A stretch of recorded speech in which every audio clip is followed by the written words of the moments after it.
Hello, Rob. How are you today? Thank you for joining. Hello, how are you doing? Thank you for inviting me. I'm good. I'm good. And well, it's been some time since we met. I guess at the Cesium dinner a couple of years ago, something like that. Yeah, maybe about a year or so ago. Yeah. Yeah. So you have a wonderful career, long career on geospatial and a lot of stuff. But before digging into that, I had a question. Like, it seems to me, and if I'm wrong, please tell me. Right? There is an entire discipline for geospatial, and one would say, what the heck? Why do we need a discipline? We have Euclidean coordinates, X, Y, Z, and then we have geospatial with latitude and longitude, or radial or whatever. Why do we need a discipline? We don't have a discipline for floating point numbers, right? Well, we might have one, but it's very tiny. Geospatial seems an entire world, right? You enter into a portal, latitude and longitudes, a little bit more, but it's huge, right? Why is that so? Yeah, I would say, well, I mean, in some respects, we do have a discipline for floating point numbers. It's called math. And but if you think about floating point numbers as just a data type and geospatial is just another data type, sure, at some level, that's perhaps true. But trying to think about coordinates for a planet is actually gets pretty complex. So just in terms of, well, we may all have Cartesian coordinate systems, but there are in fact thousands of such systems. They're different in every region, in every country. They change over time. Um, Continents shift, causing coordinates to shift. Earthquakes happen, causing coordinates to shift. We launch satellites and It's are a better visible. able to. Sorry, I'm sorry. actually, you are saying that earthquakes and the continental plates moving, they actually cause visible, noticeable change in the coordinates of cities, of roads, of buildings. Oh, absolutely. So just a Oh, year really? ago, January 1st, there was an earthquake in the Noto Peninsula in Japan. Not only were there physical local impacts in terms of the uplift and depression of the earth based on the earthquake, the whole Japanese archipelago's coordinate system was disrupted by this. Same thing for the Fukushima disaster from the northeast Japan earthquake several years ago that caused the tidal wave to come in, Yeah. the tsunami. And yeah, the Earth is constant. It's a very dynamic thing. The continental plates are constantly spreading in the oceans, and the planet is a constantly moving place. So that's one issue. Mm-hmm. Um, the Japanese national coordinate system needs to be updated every few years because of earthquakes. Um, but also we've learned more with satellite and other measurement technology. We've learned more precisely how to measure place on the surface of the Earth. And well, one of the things we've learned is that gravity is slightly different at different locations around the Earth Yeah. based on what's happening in the mantle and in the core. So as those things, because gravity is different, space and measurement is slightly different, and we need to, and the Earth is not a perfect sphere. Yeah. It's a sort of smashed sphere. As a consequence, though, it's complicated to measure things on the surface of the Earth. And the mathematical models we create of them are not simple. They tend to be complex and change over time in both the X and the Y direction as well as in the elevation direction. Fascinating. The United States is about to roll out a new uh, what's called a vertical datum. The what is where where is the elevation? What is the amount of elevation? Conventionally, we used to think about this as above sea level, Yeah. but we need to like pick a place. And we know that sea level is different now from different locations around a continent, and Hmm. we need a more precise measurement for that. So we've improved through better measurement, better technology, better understanding of the planet, and so we're going to get a new one.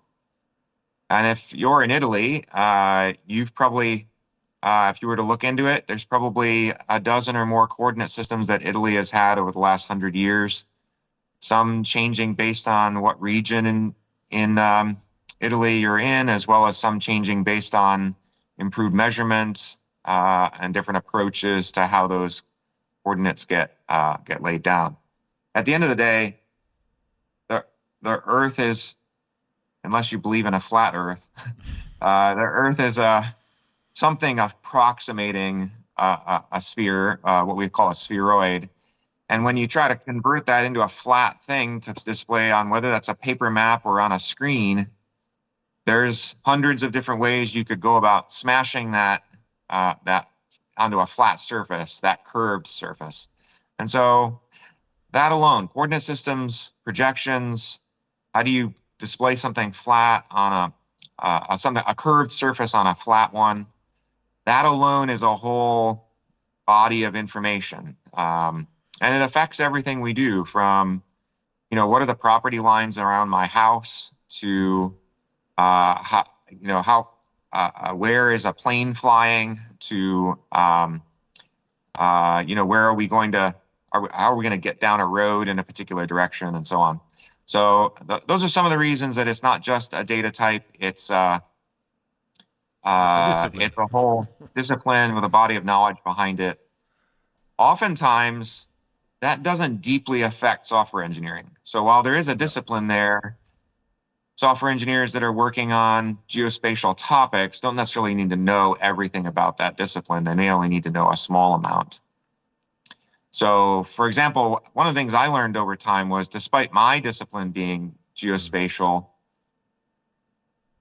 I learned I didn't necessarily need to hire geospatial people to do software engineering. It was better to hire great software engineers and teach them about geospatial, the parts that they need to know to do their craft.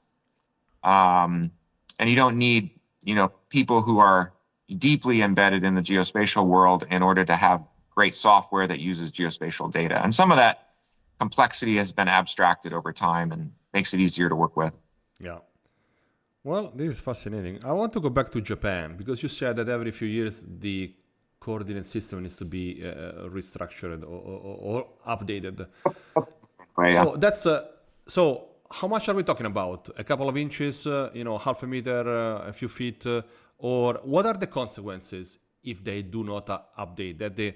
When I use my GPS, my Google Maps down the road, it does not, it's off by half a meter, and that might cause incidents, or it's something more, bigger. Well, I mean, GPS itself is not accurate to more than 5 to 10 meters without a lot of extra corrective work. So if you're already off by that much and you add a plus alpha from the Earth is changing, because Japan's a really volcanic, Earth actively tectonic place, you're increasing the amount of offset that you may have to deal with. And that could affect all sorts of things. Japan right now has an increasing labor shortage.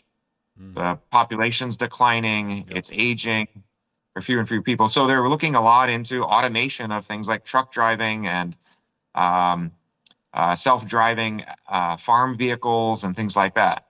If those are off by a few meters, that may be okay, but are off by more than a few meters, that may be either dangerous or cause the work to be ineffective, and so on.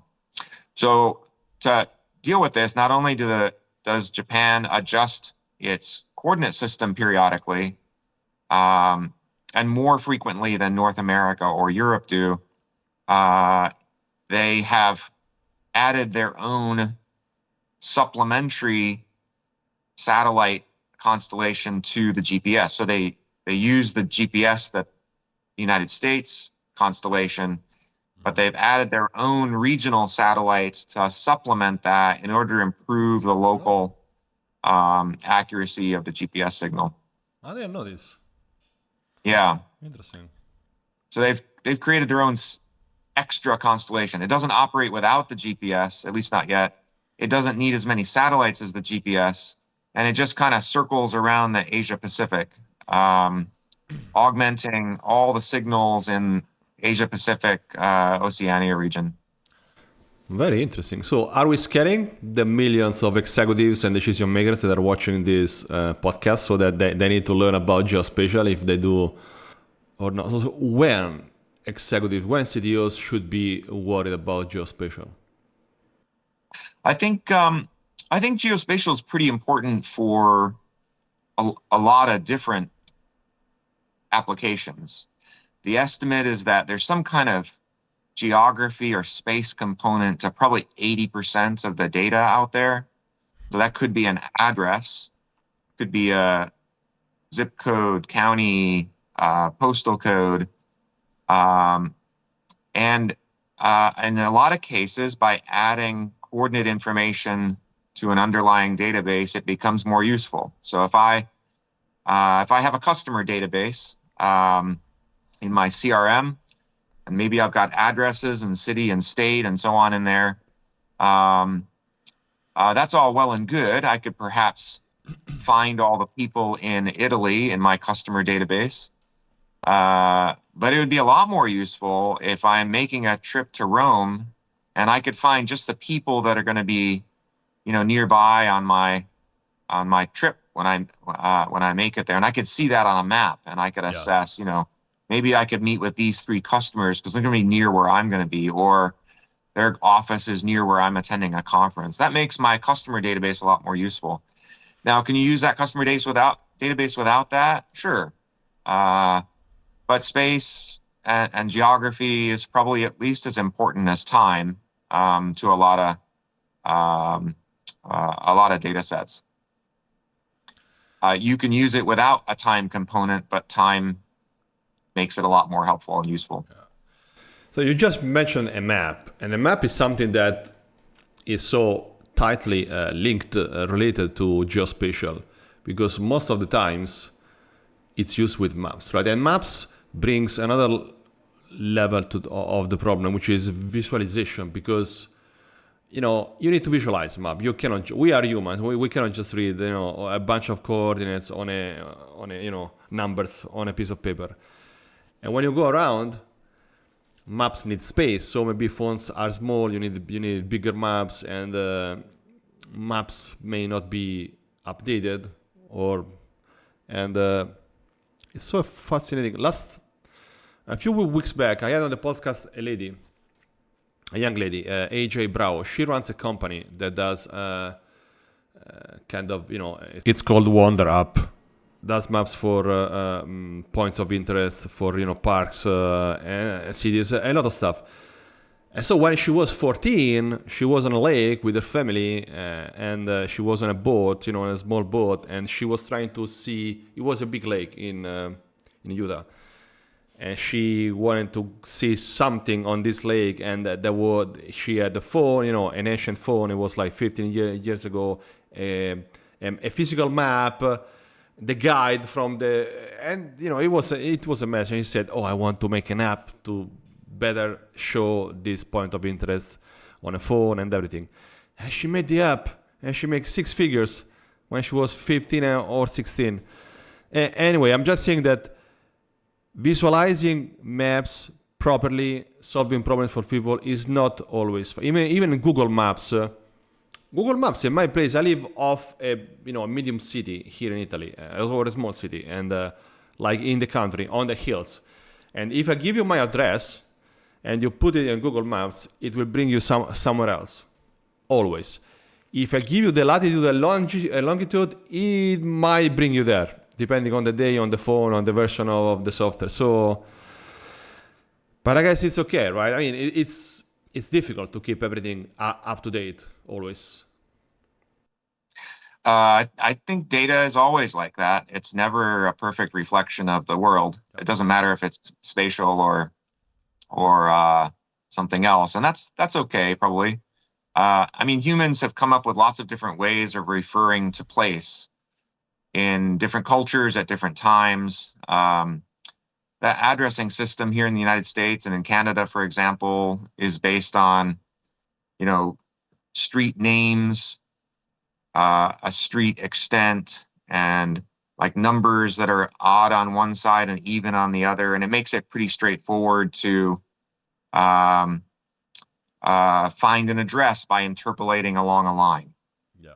However, just considering the United States, that wasn't the way that addresses were assigned in the 18th and early 19th centuries. Instead, they were assigned based on the time when a house was built or building was built. Hmm. So one, Main Street might be in one location. Two Main Street might be way down the street because it got built second. And three Main Street might be somewhere else because it got built third.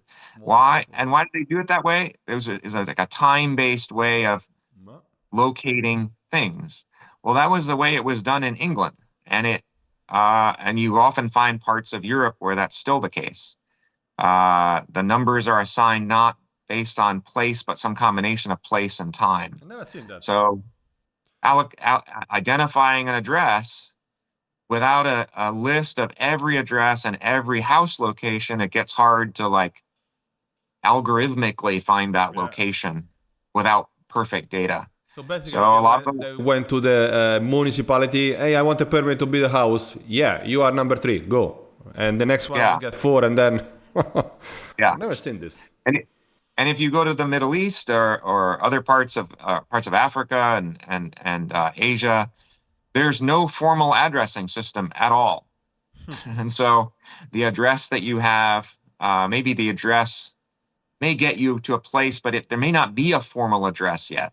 So places in the Middle East, for example, are just now creating their formal addressing systems in order to better get emergency vehicles to a place. Yeah. I mean, this affects emergency dispatch and the public safety and all kinds of things, as well as delivering the mail.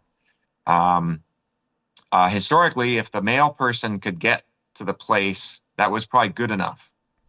But when you're talking about an ambulance and the difference of a few minutes could mean a life or death, well, we may want to get better addressing systems. So that's still something that's rolling out in many parts of the world, something we take for granted, at least here in North America. So let's talk about you. How did you get involved with geospatial? It was by chance, or at university, or what happened, and why? I mean, how did this love sparked the first time? Perhaps a little bit by chance, but maybe a little bit by things are rarely truly random. So I would say that since childhood, I've been really interested in the environment, conservation, the land, um, and how we move through those things.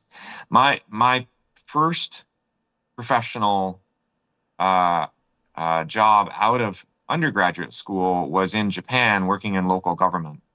In Japan. So yeah, Really? so I lived in Japan for about 4 years, studying for a year, and then working there for 3 years. And I worked in a small town there. But while I lived in Japan, I became really interested in how people shape the land, how humans shape the places they live in. And I got really interested in the history of that. And broadly speaking, this is in the United States anyway, we call this landscape architecture. How do we design the land and our place in it? And so I got really interested in landscape architecture while I was living in Japan. I returned to the States to go to graduate school in landscape architecture and regional planning. And while I was in school, my landscape architecture program had a really prominent professor, a guy named Dana Tomlin, who taught geographic information systems, GIS. And I don't know, I'd had an interest in computers going back to childhood, but there was something about this, like the combination of digital media, place, and being able to ask questions about data in a place or geography related way. It was very compelling to me, and I really just fell in love with it. So I ended up finishing my my design degree as a landscape architect, but I never really practiced. And I went straight from my degree into um, working in local government here in Philadelphia, initially for the Philadelphia Police Department, Hmm. where I was hired along with another landscape architect, one of my classmates. We were hired to start a crime analysis unit there. Um, the Philadelphia Police Department had not been doing crime mapping prior to that, and some of the leadership were interested in adding that capability. So I worked there for a couple of years. Then I used that job to learn a lot about software development and building web software, building web-based mapping tools for crime mapping and analysis and visualization. Then I turned that into a software development job, also for the city of Philadelphia. I did that for a couple of years, paid off my student loans, got some savings in the bank, and then kind of struck out on my own, starting my own business. So that was the business that became Azavia, the business I ran for the next 20 plus years, about 22 years. So, what problems did you want to start when you started the company? How did it go at the beginning? When did you start to realize, hey, you know what? I might go, might go big with this. Well, my business got to about at its peak was about 70 people. So that's not that big in business terms, but not tiny either. I Having did not, on your shoulders the fate of 70 families yeah, is that actually is a bit pretty big pressure. So it's not small. I did not start with the intent of having any size organization other than just myself. I started for Wow. selfish reasons. So my experience at working for the city, in particular the police department, had been kind of a life-changing experience in the sense that um, while I wasn't paid particularly well, I was paid as like a data analyst, Hmm. um, and it wasn't a particularly uh, like great place from a working conditions perspective. I had a crappy chair, crappy desk.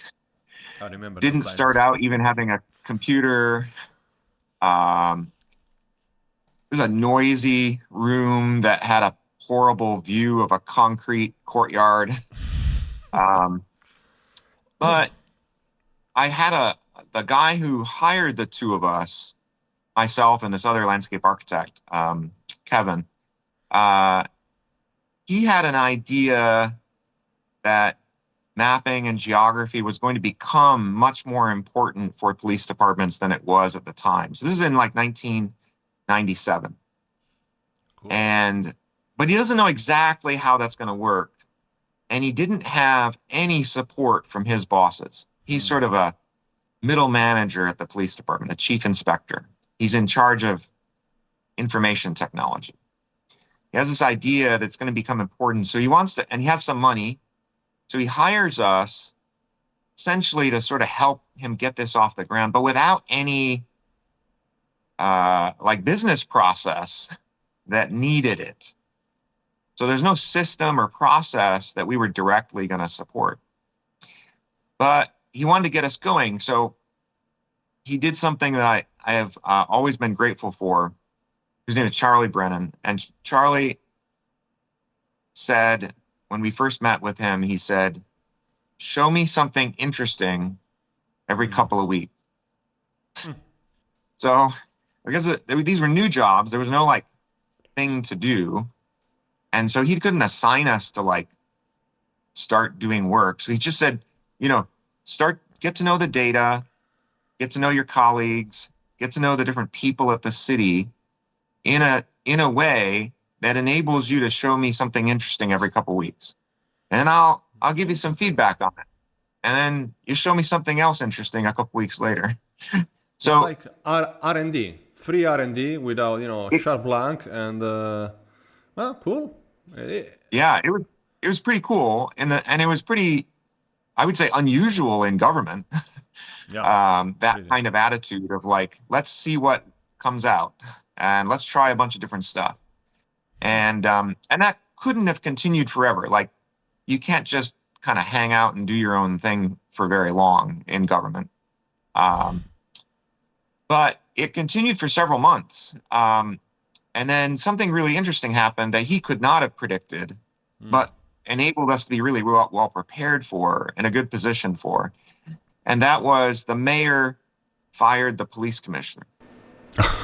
So the Philadelphia had been unusual. At this time in the late 1990s, this is 1997, so late 1990s, crime, both property and violent crime, was falling all over the United States. Almost every city in the United States, crime rates were falling, except Philadelphia. And so the mayor at that time, Ed Rendell, actually held the police commissioner accountable for that, and he fires him. And he brings a new guy in. And the new guy used to be the senior deputy commissioner, what they call the first deputy commissioner in New York City. And so he puts this new police commissioner in charge in Philadelphia. And this guy in New York City had developed a crime data and mapping program called CompStat. And he says, we're going to do that here in Philadelphia. We're going to use data and maps to coordinate how we do our work as a police department. Okay. And we're going to do this, and we're going to change the way that we operate with data and maps. So he implements the CompStat system in Philadelphia. And I have to say, it was quite revolutionary. It really did change the way that Philadelphia managed its police department. He used it primarily as an information sharing and accountability tool. So the way he organized this was to be a meeting between the commanders of each police district and the senior commanders for the whole department. And interestingly, he had, like, the shape of the table was important. It was a U-shaped table, and the two of us, the crime analysts, with a projector and laptops, would sit at the top or the bottom of the U and would point the projectors in the other direction. Then there'd be these district command staff, the district captains, on one side of the table, and the senior command staff on the other side of the table, and they would have a conversation about, what's going on in each district, because the crime patterns are really different from one place to another within a city. And then we would follow that conversation with the maps and statistics and data. So if they're talking about auto thefts, well, we would, bring up maps of what did auto thefts look like 28 days ago? What do they look like in the most recent 28 days? What did they look like in the same period a year ago? How has that pattern changed? And then what can we do about it? Based on what the data is, like if the pattern has shifted, are we changing the way we deploy officers, and so on? So you had a cool job making an impact, a good impact on crime on your city. So why did you leave and start your own company? What happened? Did you have a vision of some product or something? So there were two things that were meaningful about that role. One was it really felt meaningful. It felt like I was having an impact. And over the course of the first year that this new commissioner was in place, crime actually went down. and my friends would talk to me and they'd be like, my neighborhood feels safer than it did a year ago. Wow. And so that's during that time, in 1 year, right? Yeah, and it wasn't because there were data and maps. The data and the maps were just a means to holding police captains and districts more accountable. Yeah. It wasn't because of the data and maps. It was the accountability that made the difference. But I could see the impact of both, like, an individual leader, and I could also see, I also felt a sense of I'm doing work that's changing my community. And so while there were lots of problems at the police department, like it was not an awesome organization in many respects. But I woke up every day and I never questioned like what I'm doing is worth doing. And I love that feeling. Yeah. I love that feeling. And the second thing was because this was happening in an environment in which there were only the two of us, we had a police officer and we had like the information technology staff to support what we were doing, but it was a pretty small team. I had to learn a lot really fast. And I love that high pressure learning experience. So I worked there for a couple of years. I left largely because there was no path for advancement or growth, and I wasn't paid very well for what I was doing. And I knew that what I was doing was worth a lot. Yeah. Yeah. So, I and bet. I had student loans. I had a lot of student loans, and I wanted to pay off my student loans so that I could be more free. So I worked for the city as a as a software developer for a couple of years. I made double the salary. I was able to pay off all my loans, and then I was able to kind of strike out on my own. But striking out on my own with starting a company was really about I want to recapture that experience at the police department. I want to do work that's meaningful, has the potential for impact, and I'm learning a lot as I'm going along. That's what I wanted, and that's why I mean it was a selfish decision to create a company, and it kind of grew despite itself. Like I just more work came along than I could do myself. What do you do at the Hired. beginning? What kind of product? It wasn't a product; it was really a services company. We built custom web-based mapping software for other organizations. By that time, I now had 4 years of experience in local government. So the initial customers were local government. Yep. Then it was nonprofits and university research projects, and then companies and so on. And over time, that grew organically. But by the time I sold the company a couple of years ago, we were about half the public sector government and about half private sector, commercial companies, nonprofit organizations, and so on. But the mix of the work changed a lot over time. It was initially quite local to Philadelphia. It later became national and then international. We did work for World Bank and international philanthropies and other organizations, as well as federal research and development. We did services. We built products in a range of different domains. It was a pretty diverse thing that changed a lot over the course of 20 years. I see. I see. During your 20 years at Azavia, how you pronounce it? The name of your company? Azavia. Azavia. When have you always been technical? I mean, at some point, I imagine you probably have transitioned to more of a business role. How was your personal trajectory during these 20 plus years? Yeah, I would say, I mean, because this was really just me initially, like I did all the stuff and I mostly spent my time writing software. However, as soon as you hire people, you're responsible for a lot more. You've got a payroll, you've got to eventually got to start adding, benefits and things like that.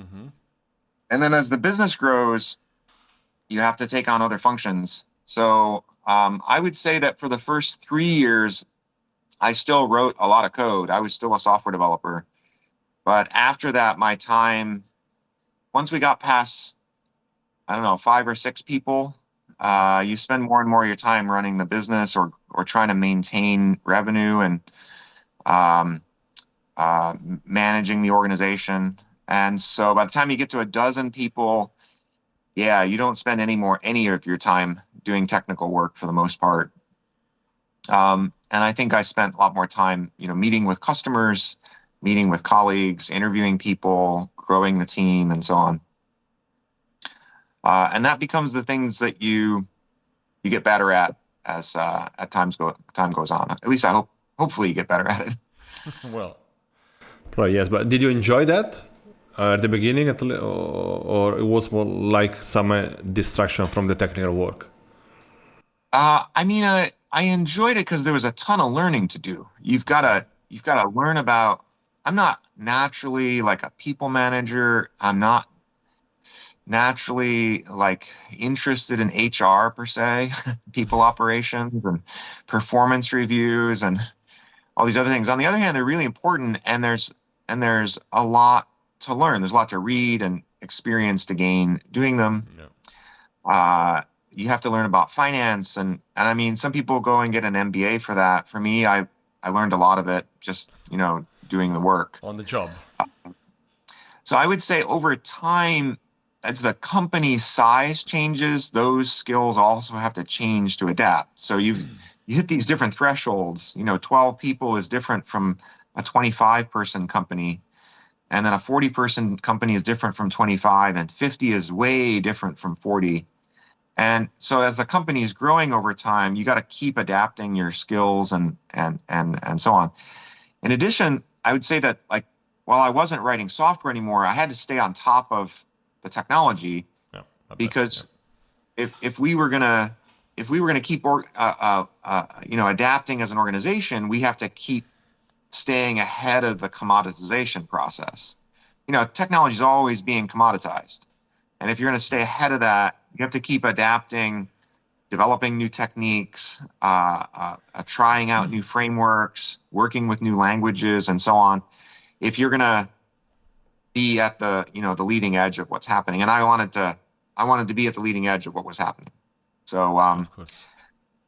that being said, I miss writing software.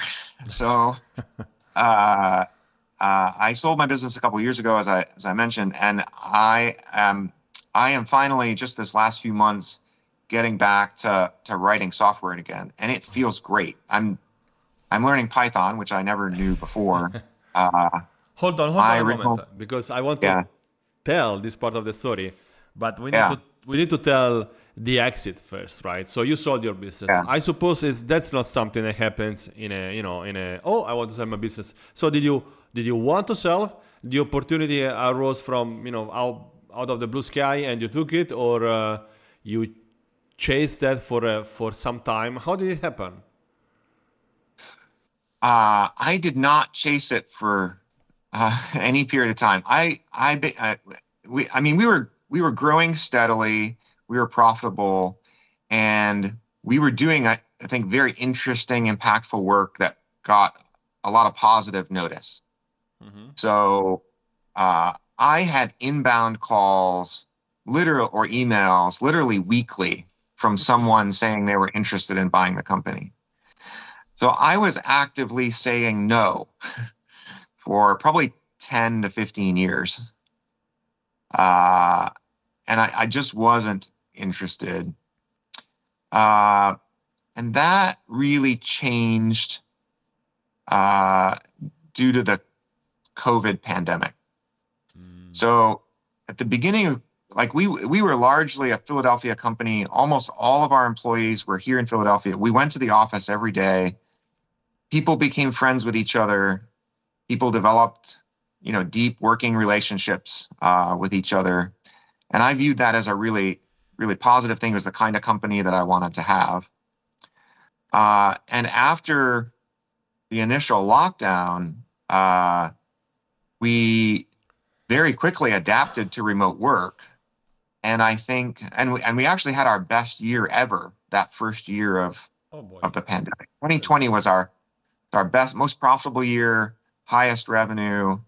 Uh, there was a lot of, at least in the first 6 months, a lot of camaraderie and a sense of like supporting each other in getting through this. But how do you read? But as How do you read this? What's the correlation? The correlation is to working better because they were at home, or something outside the market changed? No, I mean, we were working better because we all knew each other, and we were all in it together. There's Okay. a kind of camaraderie that arises, and being in a kind of crisis like that, I think draws out the best in people. So, however, that really changed after about 6 months. So one thing that happened was initially about 4 months in, I started getting like an email about every week or so from someone, a colleague saying, I'm going to move to Texas like next week. I'm going to move to Kansas. I'm going to move to California. Like very quickly, like people realized this was going to go on for an indefinite period of time, and they started making life decisions. Yeah. And they were no longer, they weren't at the office every day seeing their friends. And so they started going, if I'm going to be somewhere else, if I'm going to be at home every day, maybe I want to be somewhere else. Correct. But they stayed with the company, at least initially. Then about, I'd say 8 months in, we started losing people.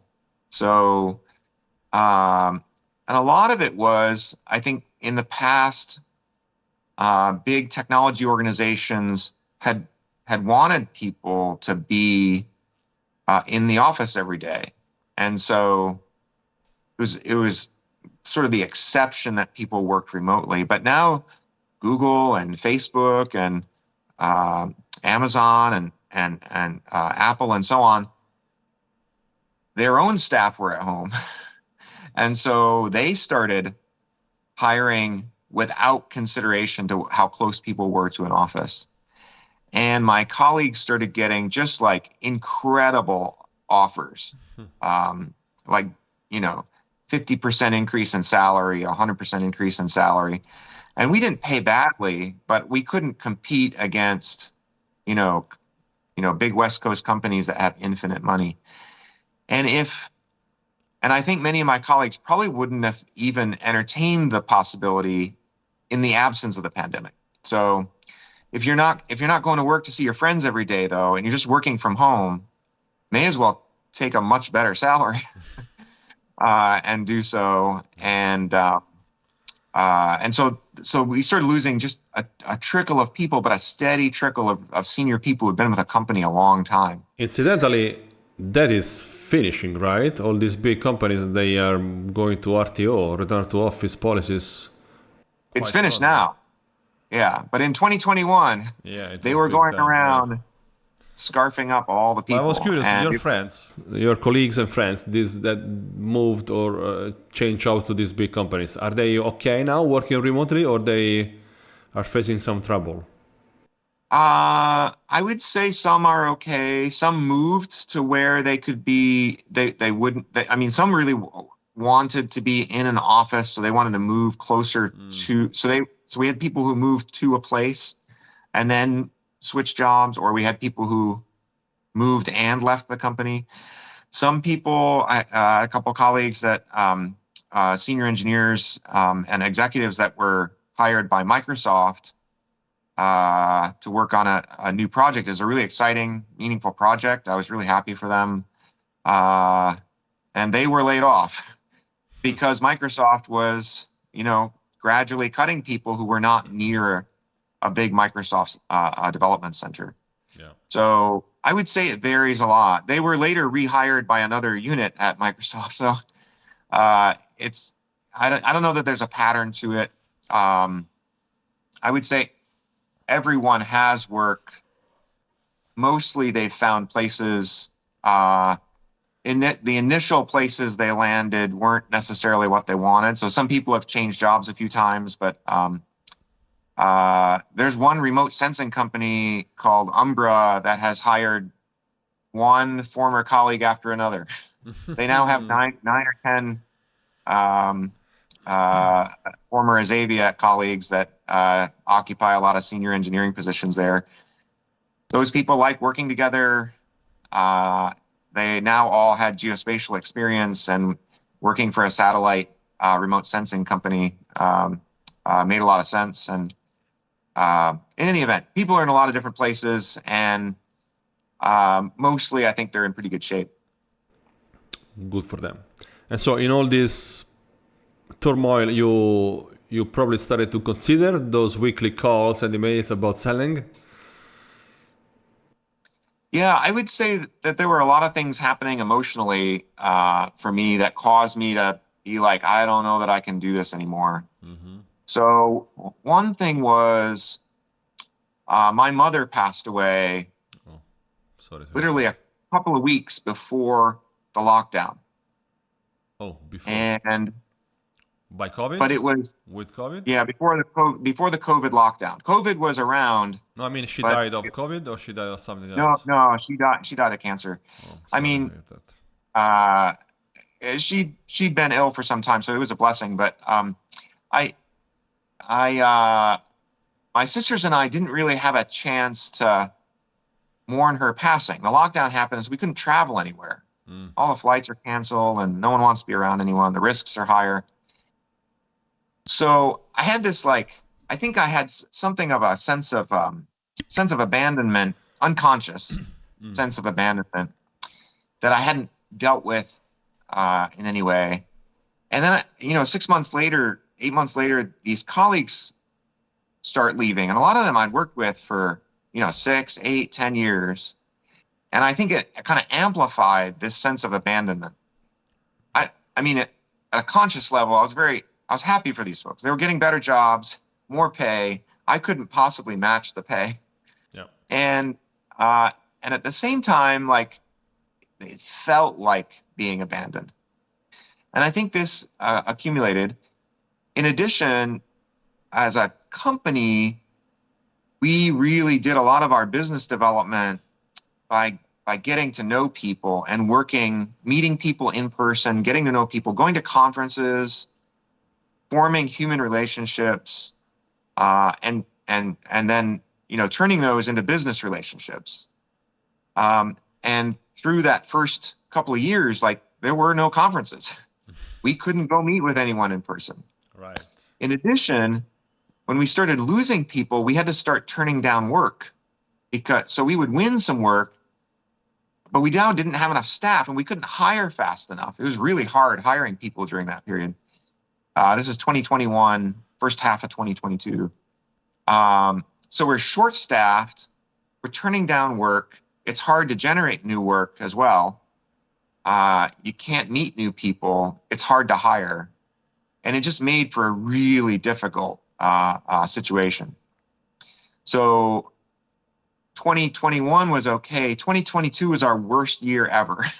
Mm, We had our best year ever, 2020, kind of break even 2021. 2022 was a disaster financially.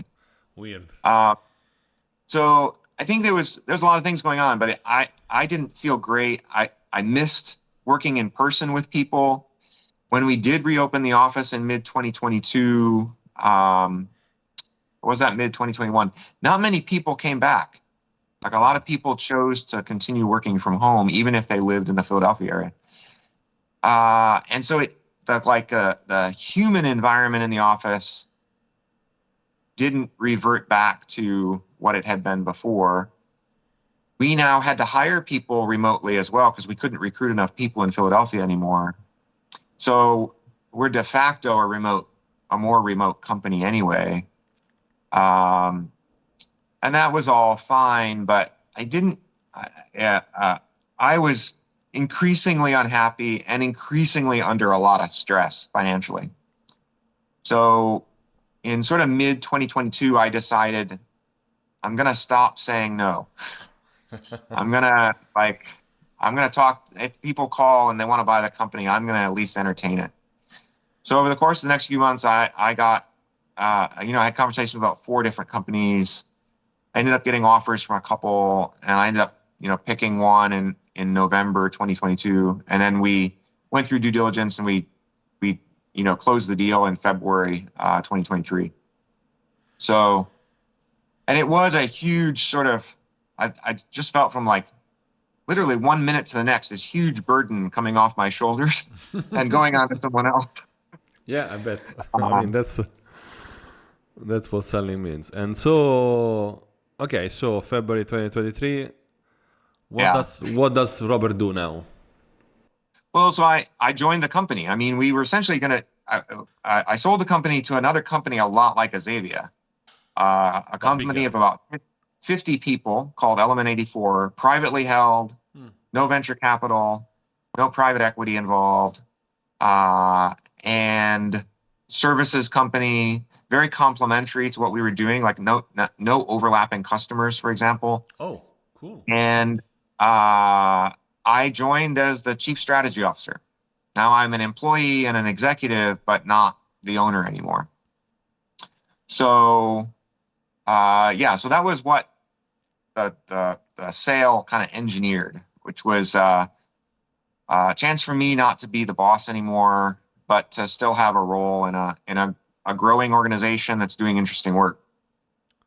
So that had been the hope, but it was good for a few weeks. Oh, weeks. So the honeymoon was very short. Yeah, it was very short. So What happened? and it had nothing to do with the acquisition, but the acquisition made the situation worse. So if you recall, March 2023, so really just a few weeks after this, was the Silicon Valley Bank meltdown. Yeah, I remember So that. this didn't affect us or our customers, but it was kind of a shot across the bow. It was a warning to a lot of people in the venture capital and investor community. And interest rates had already been higher for a year or so by that time. But this was what followed was an immediate pullback from a lot of investors in a number of areas, with the exception perhaps of AI. Mm. Everyone started to pull back. And Element 84 had we now sort of had three business units. One was doing work in federal government, staffing senior engineering positions for federal projects. One was and specifically with the civilian space agencies, NASA, NOAA, and U.S. Cool. Geological Survey. And then they had a second unit that was essentially what they acquired from Azavia that built custom web applications that used geospatial data. Uh-huh. And then they had a third unit that worked for so-called new space companies that are building new remote sensing Earth observation satellite constellations. And so those satellites, you imagine, are spinning around the Earth in orbit. They're taking their photographs and whatnot, and then they transmit that data down to Earth to be used on Earth. But when it gets to the ground, it's not actually ready to be used yet. A lot of processing has to happen in order to account for atmospheric effects and where exactly they are in orbit, and georeference it to the ground, to the proper position on the ground, and so on. So there's a bunch of data processing that has to happen, and before the customers of those companies can use that data.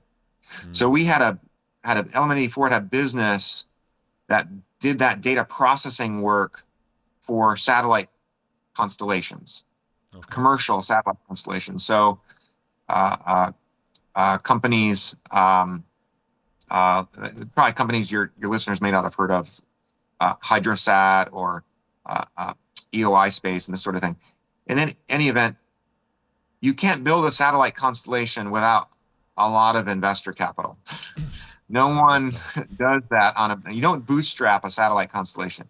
You got to build the satellites, you got to launch them, and then you got to run them.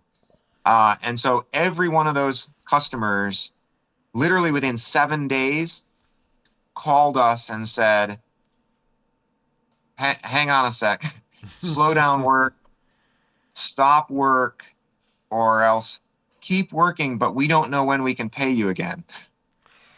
So every one of them heard from their investors and pulled back. So suddenly we were going from being, a healthy, growing organization that wasn't hugely profitable, was sort of break even, to being, oh my God, we're facing a financial disaster.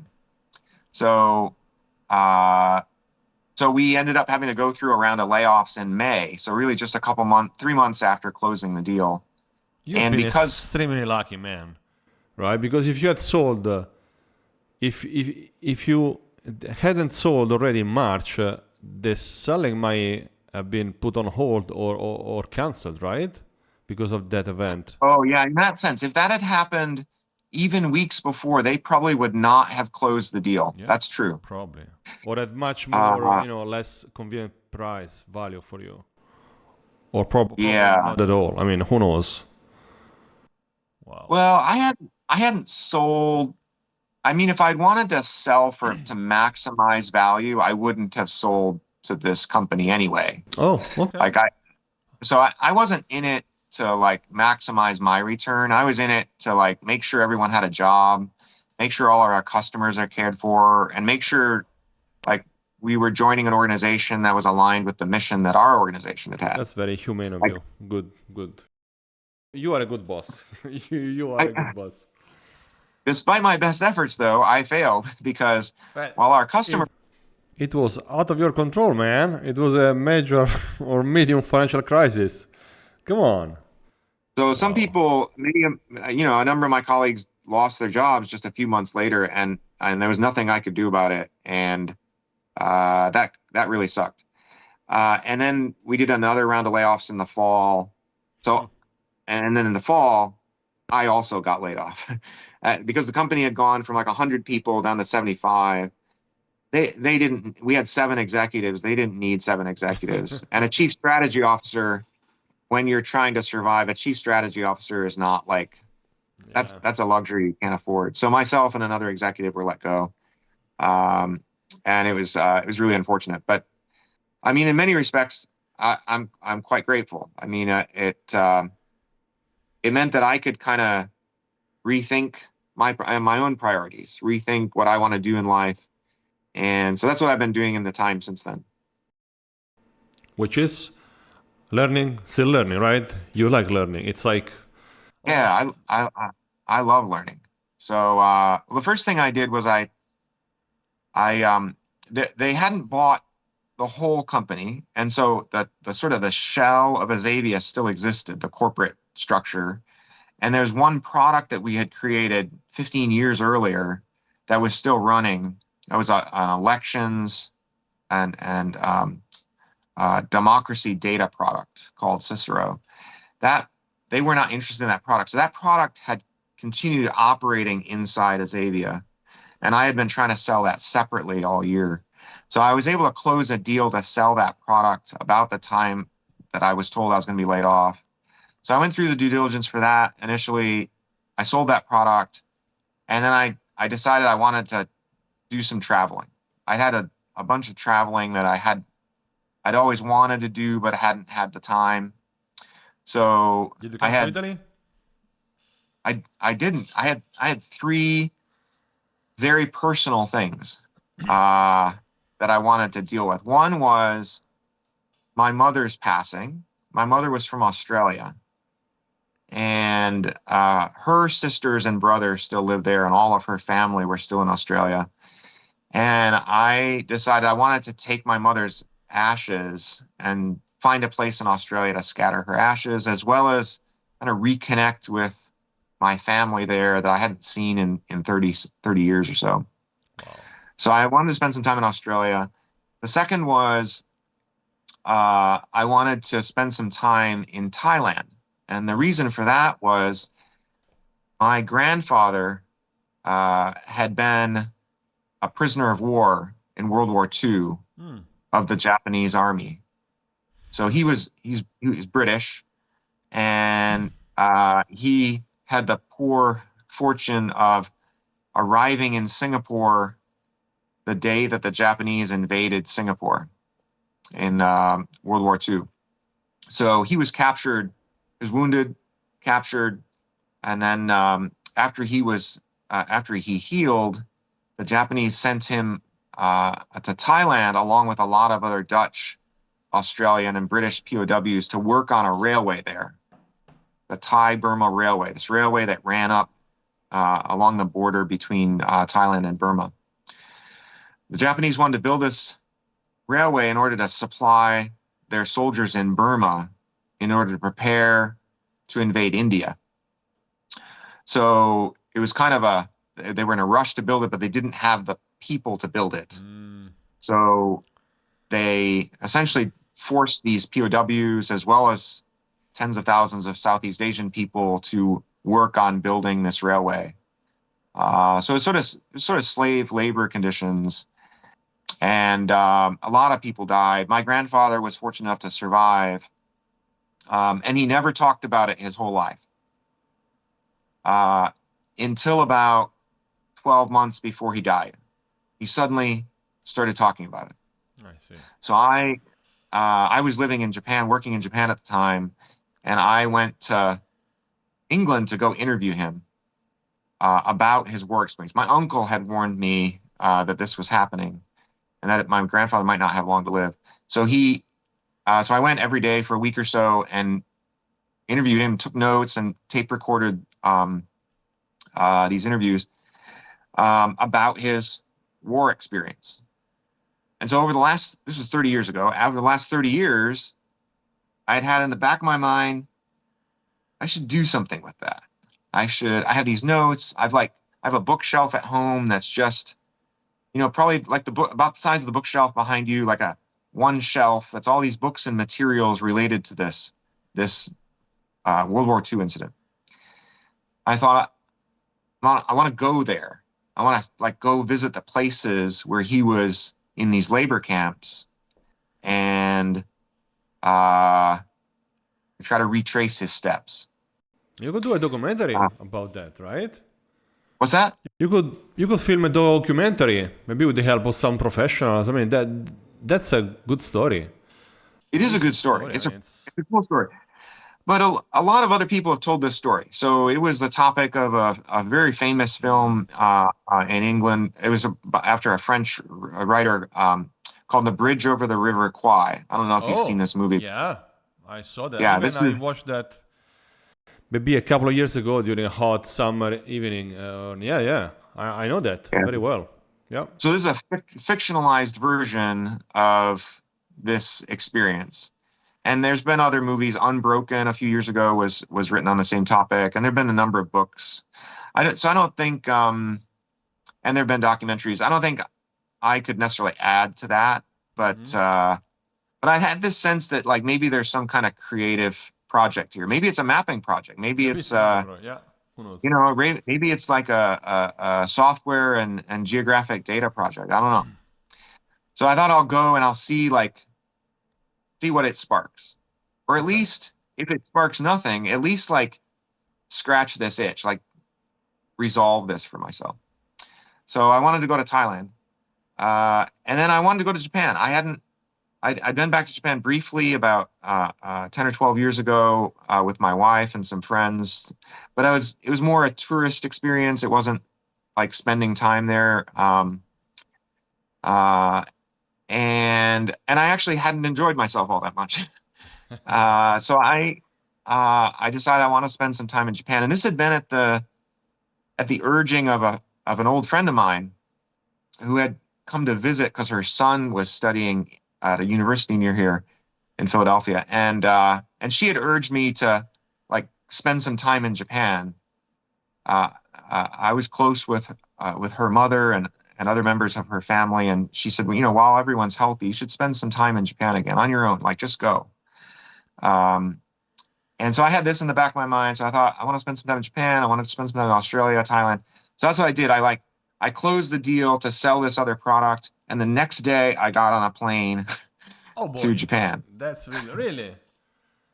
And it was great. I'm really glad I did this. I initially spent a couple weeks in Japan, and then I spent a couple weeks in Australia, and I spent a couple weeks in Thailand, and then I decided to go back to Japan.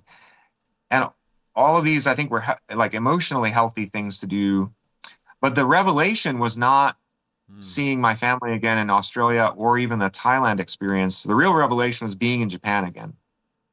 I just loved being there. What do you love? I had so much joy in my body, in my belly. I could feel this little ball of joy about being there again. But what kind of joy? I love it. I mean, sushi joy, people joy, architecture joy, geospatial joy. What kind of joy? I don't even entirely know, but I felt it from the moment I landed there and got out of the airplane. So I think it's a whole bunch of things. I think it's likely, I reconnected with people I hadn't seen in a long time. There's certainly part of it. But some of it's just the language, hearing and using the language again, the rhythms of the city and communities. I mean, these are all things that I had like been a part of my life in my early 20s for several years, and I think are associated probably emotionally with, you know, leaving university and being out on your own for the first time in your life, and like finding your way in your early adulthood. So I don't have a great explanation for it, but I felt it continuously while I was there, and it felt really wonderful. I came back in March feeling like I had probably done myself a disservice by not trying to more proactively connect my life there. And so, and deciding I wanted to try to do something about that. So when I returned from Japan, I started studying Japanese again. You know, 30 years had passed, so there's a lot that I'd forgotten, but there are a lot about my life, software, geospatial, remote sensing, satellite, space. I'd never learned any of that vocabulary or words in Japanese. So there's a huge amount of vocabulary I never learned, a huge amount of like professional life I'd never experienced there. So there's a ton to learn. So did you meet Professor Watanabe? There's a I professor don't that think is so. very active in the cesium community, and I think his name is Watanabe, and he also mapped the various earthquakes and war regions. And anyway, sorry, Yeah. it's okay if you don't know him. Yeah. I mean, That's fine. cesium has real close ties to Japan. One of its biggest Yeah. customers is Japanese. There's Japanese people working in the office. There's what I realized was, why didn't I do that with Azavia? and Yeah. and and it wasn't like if something from Japan came along, like I embraced it, but I didn't like proactively build my professional network with connections related to Japan. I didn't do anything to like develop content and build relationships there that would could be turned into business. So And in why? retrospect, it was What? kind of stupid. Whoa. Well, I couldn't call you stupid. I mean, you start a company Oh, and oh, success. You maybe you were focused on the technical side on building. I mean, US is a big market, right? It's a big, huge, I and was. good I mean, market. no doubt. And the U.S. is a huge market, and and Japan is a very sophisticated technology market that does not need help from anyone in the United States Yes, to do great work. and probably I you mean, need they to be have, there to develop relationships. You know, it's not yeah, it's a there's certainly an element of that. Japan has great software engineers, amazing, you know, hardware engineers, very sophisticated technology market, very sophisticated consumers and companies. It isn't easy to break into that market. On the other hand, I didn't really try, and I think I could have had some success simply because I know the language somewhat. Like I explored business as a business person all over the world. In the Middle East, I visited the Middle East several times to try to build business there. We weren't successful, but we had European customers, we had Canadian customers, we had customers in Mexico and India. I never had any customers in Japan. Why not? Anyway, that's water under the bridge. But I sort of realized I wanted to try to find ways to reconnect with my life there, and so I've spent the last year. It's about now is when I returned last year. So I spent the last year. I spent some more time in Japan in July. I've been doing some consulting work related to Japan. I've been doing a ton of reading and studying, and I've just started writing about Japan as well. I started a newsletter just a few months ago called Japan Earth Observer, in which I'm writing about what's happening in Japan around space, remote sensing, and geospatial. Oh, cool. And that's been interesting way to like channel what I'm learning into, you know, sharing with other people. Kind of like starting my business. It's a little selfish. It's like more a way to like keep pulling myself along in terms of learning new things and writing about them along the way. It's kind of a learning opportunity. little bit like the way you talked about, why are you doing a podcast like this? Yeah. Well, it's a learning opportunity and a way to like connect with people and so on. And I'm enjoying that a lot. Cool. So I want to go back for a moment to that product that you sold. What is that actually? What does it do? And why, if I heard you correctly, you name it Cicero, right? Like after the Latin writer and And lawyer. So, what is this product? I mean, it was our earliest attempt at creating a product, and it was fairly successful in terms of impact. It never got really huge, so it's a sort of modest product. And it was one of several that we created over the 20 plus years.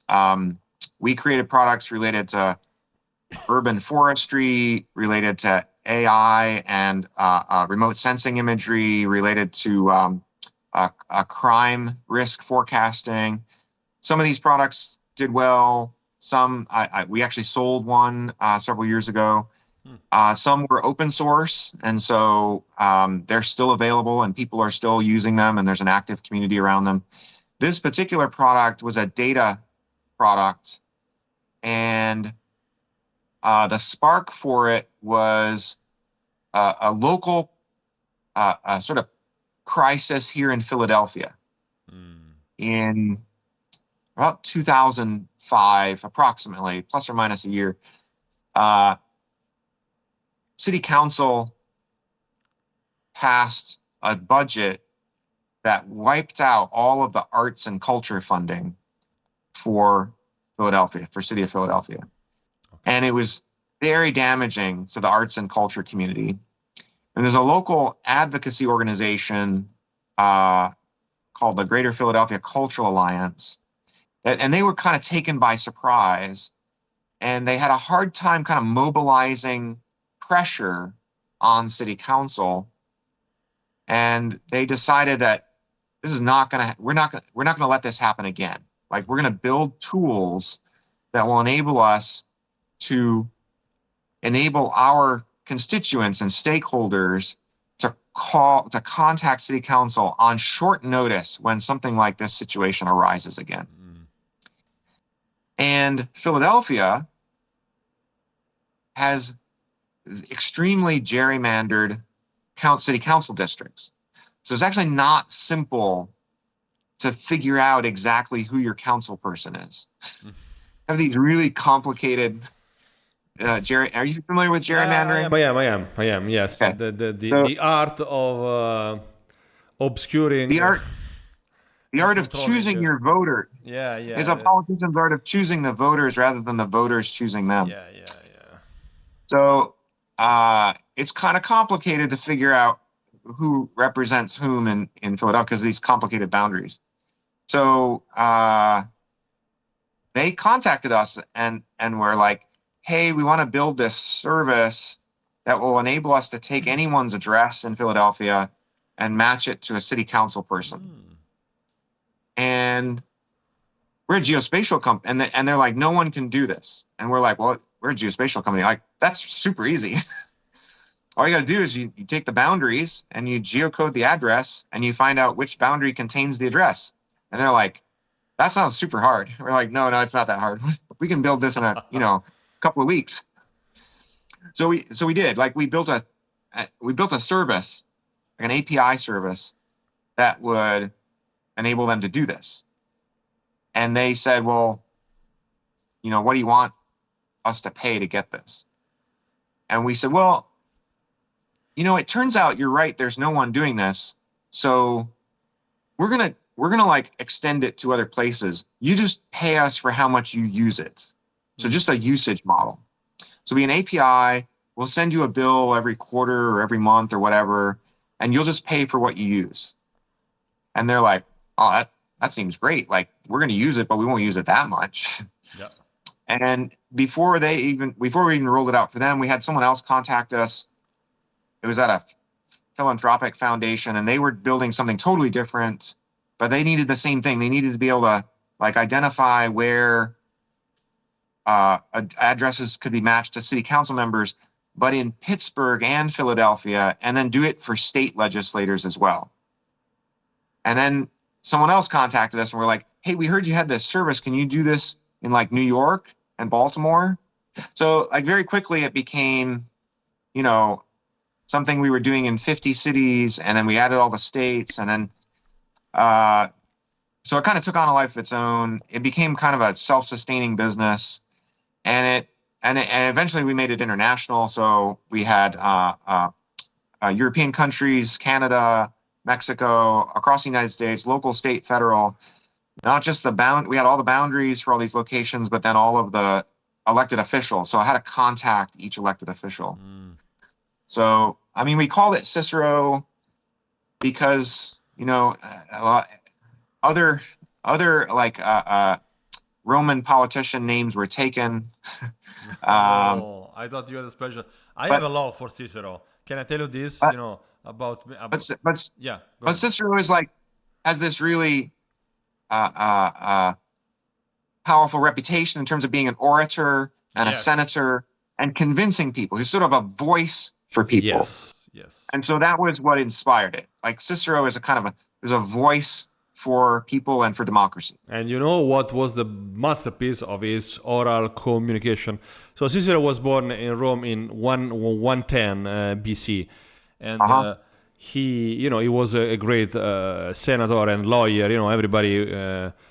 He wrote a lot of things, but he wanted to be a founding father of the country, of the Roman Republic. There was a republic in Rome still till about 2030 BC. There was the republic, and so in Rome it was called cursus honorum. So you start with some kind of employment, in the public state, and then you go, and the last one or the top one is to be how do you say that in English? Council or I don't know the word. It might be consul. I think it's consul. Consul. Yeah, no, sorry, not consul. Consul. And so you are consul for a year with another guy. Yeah. So there are two in chief, and then you go off 4 or 5 years in a province, in Spain or wherever, essentially to make money because you spend a lot of money during your cursus honorum to buy to bribe. Anyway, so it was about. And you are in charge from January 1st to December, to the end of December, right? A solar year. And he wanted to do something great, but nothing was happening. He didn't, you need to win some battle or to do something, right? Right. And so there was this guy, Catilina, who was, he was in the Senate. He was not a very good, nice guy, but there were a lot of rumors about him doing a conspiracy, planning a coup, but no actual proof. And Cicero, Marco Tullio Cicerone, didn't have any proof other than a prostitute, telling him something. But prostitute at that time didn't have any value. Their word didn't have any value. So one day, towards the end of his time as a consul, he entered the Senate and started a fabulous speech. Quousque tandem, Catilina, putere patientia nostra. Up to when, Catilina, you will abuse our patience? You are doing this, you are doing that, you are accumulating weapons. And by the way, one small depot of weapons is in my hometown, a very small village, close to here. And so Cicero did this speech with such eloquency and such, power that Catilina fled. He didn't have any reason to flee, right? Because there was no proof. Yeah. He fled. He took his army, and then Cicero with the Roman army went there. They killed him, and so reading this speech when I was about 15. Made me fall in love with Latin, which is because I studied Latin in high school, and it's very hard. If you don't love that language, you are not going to do well because it's complex. And anyway, sorry, I fell in love with Cicero, and that's it. Sorry, wow, that's a great story. Long story, but I think you chose a good name. And so my question to you is: so you sold the product, but didn't this product belong to Element 180, Element 84. 184, yeah. It had been excluded from the acquisition. So, Oh, uh, yeah, they weren't interested in it. They didn't care about it. And so they didn't want to buy it. So I kept that inside Azavia. And in an acquisition like this, they don't actually usually acquire the whole company. They acquire the assets of the company. So they acquire all the contracts, they acquire all the staff, and they acquire the intellectual property, the source code, and things like that. But you can exclude all kinds of things. And in this case, they didn't want Cicero. They didn't want to run it. They didn't care about it. And so I had kept it inside Xavia, and they had moved the employees over, so I reimbursed them for the cost of the employees for the first year or so. And then I was able to sell it to another company that was interested in it, and those employees then transferred to that new company. interesting, interesting. Wow. And so, what's in your future now? What challenge? What vision? What plan? What learning? Yeah, so I'm great question. I don't have all the answers. I've been doing some consulting work, as I mentioned But that's good, last right? year. Sorry to interrupt. Yeah, That's good that you don't have all the answers. It's more yeah, fascinating. It's more open, your future. yeah. It is open. I mean, I'm excited by things that I was excited by, 10 and 20 years ago. Mm-hmm. I'm excited about how knowledge gets created and shared to create, valuable uh, uh, knowledge for society as a whole. So open knowledge systems, open source, open data, open standards remain something that's like motivational and inspiring to me. And so finding things related to that to work on is interesting. I still volunteer for a local open data portal called Open Data Philly that Azavia started. And again, like Element 84 didn't have a deep interest in it. So we sort of spun it out as a separate volunteer operation. Hmm. I miss writing code, so I'm starting to learn Python over the last few months, and that's fun and interesting. It's easier to learn to be productive in a language today because of a lot of the AI coding tools. Yeah. So Gemini and GitHub Copilot and so on. I'm taking some classes in how do you design and build software today. There's a great guy in the geospatial community, a professor at the University of Tennessee, Qiusheng Wu, who publishes all YouTube videos of all of his lectures, publishes all the materials for his class, Oh, that's and it makes it easy to just like follow along with his classes if you were taking a university class. So that's been pretty interesting. I'm studying Japanese. I'm spending time listening, reading, or writing Japanese every day. I've started writing this newsletter. I don't know where it'll go, but I'm starting out with approximately a monthly cadence to do that. It feels good to be writing again, yeah. and so on. So, some consulting, some studying. I'm applying for jobs. I What haven't. kind of jobs? Um, I applied for a job with the Global Fishing Watch back in December. I applied for a job with the World Bank recently. I mean, I want to do meaningful work in the public interest, related to public service in some way. That I had considered actually applying for federal jobs last year. I think I would have been immediately let go, though, given the current administration. So I'm kind of glad I didn't do that. I want to do work that's in the public interest, related to open knowledge systems, related to the earth and land and water. So those are the kinds of things I'm looking at. Okay. I'm not sure it's really open source, but in a next week or in a few days, I will have on the podcast a former colleague, a co-worker of mine, Josh Holmes. I think he works for Microsoft now, and he is part of something that's called Give Camp, where essentially executive, also people with knowledge in tech, they donate their time, but they do that in a very cool way, because once a year they physically go to a place. So every city has a camp once a year where for 2 or 3 days a weekend or something like that, people, software developers, people like you, like me, they go there and they help. They help Yeah. these ONG, that these non-profit companies or even companies I'm not sure that was the line. So don't quote me on that. And I don't know. It might be interesting to you. So if you want to watch our next couple of episodes, it will be on this stuff. I guess, yeah, probably All right. next week. That sounds really cool. There are some interesting programs like that around. There's a group in New York called DataKind, that runs a national program like this. My own company, Azavia, we ran a program called Summer of Maps, in which we created a fellowship program for young people who are in university or graduate school studying geospatial analysis. We would pay them a fellowship for the summertime.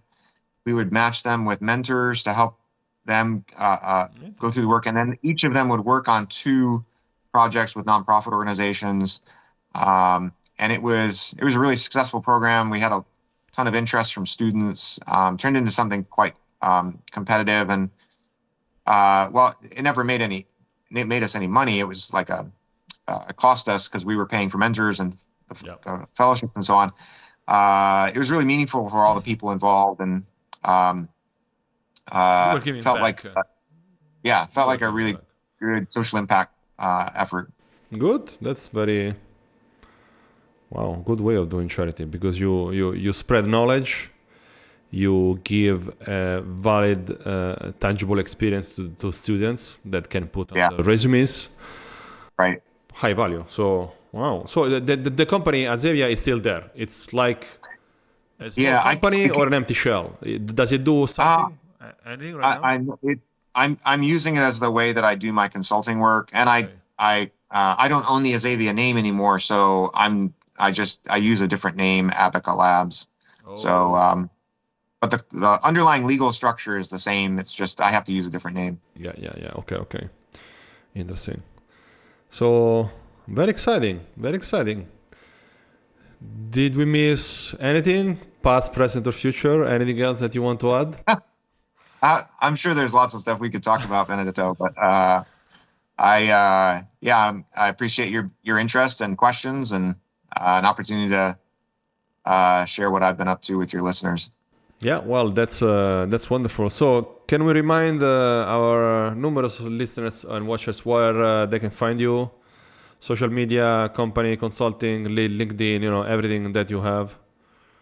Yeah, I'm on LinkedIn as R. Cheetham, Robert Cheetham, and that's probably the best way to reach me. I respond to all my LinkedIn messages. I have a Twitter account, but it's not very active, and I have a Blue Sky account, but it's not very active yet. People could also find me if they want to go to Japan Earth Observer, so japanearthobserver.com. Okay. And they can either read or subscribe to the newsletter there, and as well as contact me through that. Excellent. So it's been a pleasure, Robert, and I hope to see you again in person, maybe next time. I come to the US every quarter, but I didn't have a chance to stop in Philadelphia yet, but I will try. I'm coming next week, 2 weeks in, to go to California to a GTC, NVIDIA conference. But it will be a touch and go, 1 week. But in May, I might have a little bit more time for the Build conference in Seattle for Microsoft, and we will see. Anyway, thank you. Yeah, that's really cool. You're going to go to the NVIDIA conference. I think NVIDIA is doing some really interesting work that's geospatial in nature. In particular, they're at this Omniverse project, and some of the standards they're developing around creating digital twins and three-dimensional modeled three-dimensional environments that can be used for a variety of different purposes. There's some similar work happening at World Labs right now that I think is fascinating. And yeah, I hope you have a great time at GTC. I hope so. Well, we could do another episode of on Omniverse or anything around that, if you like. I'm no expert, so Okay. you might know more about it when you come back than I will. I might. I might be interviewing you. Okay, that's fine. Well, thank you, Robert. It's been a wonderful time, and I wish you the best for this new, part of your life. Thanks so much, Benedetto. Thank you. Bye bye. Safe travels. Bye bye.